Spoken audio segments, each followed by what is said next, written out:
নমস্কার বন্ধুরা, মা ও মেয়ের রান্না বান্নায় আপনাদের জানাই সবাইকে স্বাগত। সবাই কেমন আছেন? আশা করছি সবাই খুব ভালো আছেন। আজ রথযাত্রা উপলক্ষে আমি বানালাম বিউলির ডালের জিলাপি। প্রথমে একটা কড়াইতে আমি মিশ্রি দিয়ে জিলাপির শিরাটা তৈরি করে নেব। আমি এখানে চিনি দিতেই পারতাম, তবে আমি মিশ্রি দিয়ে করেছি।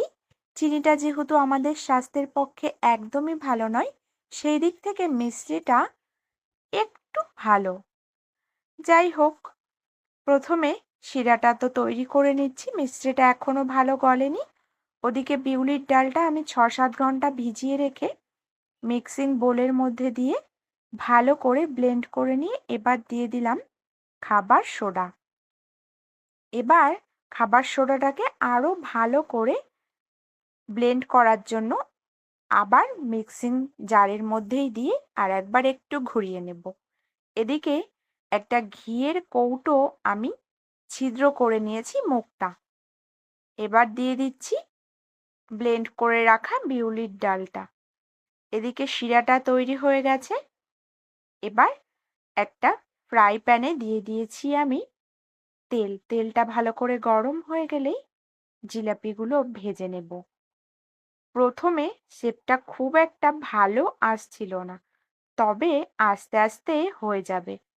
আমি তো আর জিলাপির দোকানদারদের মতন অতটা ভালো পারি না, মানিয়ে নেবেন প্লিজ।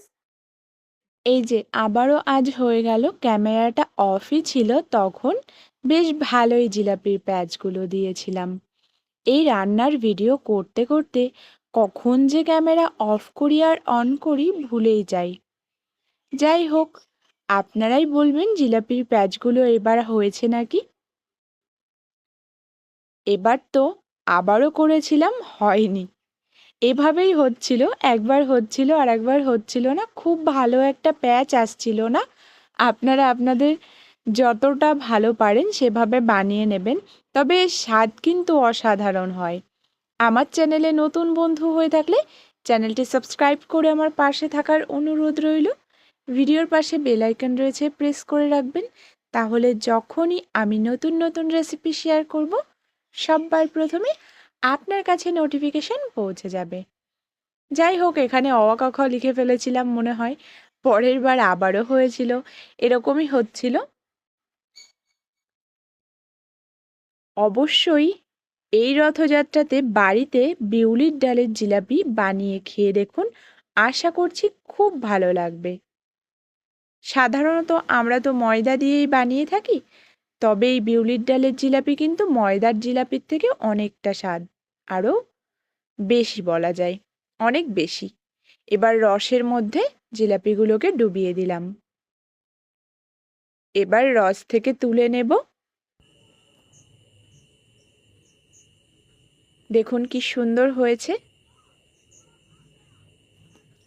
দেখুন জিলাপিগুলো কিন্তু খুব মুচমুচে হয়েছে, আওয়াজটা আপনারা শুনতেই পাচ্ছেন। এই ডালের জিলাপি কিন্তু খুবই সুন্দর হয় খেতে। একবার অবশ্যই বাড়িতে বানিয়ে দেখবেন, আশা করছি খুব ভালো লাগবে। সামনেই তো জগন্নাথ দেবের রথযাত্রা, একবার রথযাত্রা উপলক্ষে এই জিলাপি বানিয়ে খেয়ে দেখুন। আজকের রেসিপি এই পর্যন্ত, দেখা হচ্ছে পরবর্তী রেসিপিতে। ততক্ষণের জন্য সবাই ভালো থাকবেন, সুস্থ থাকবেন। ধন্যবাদ।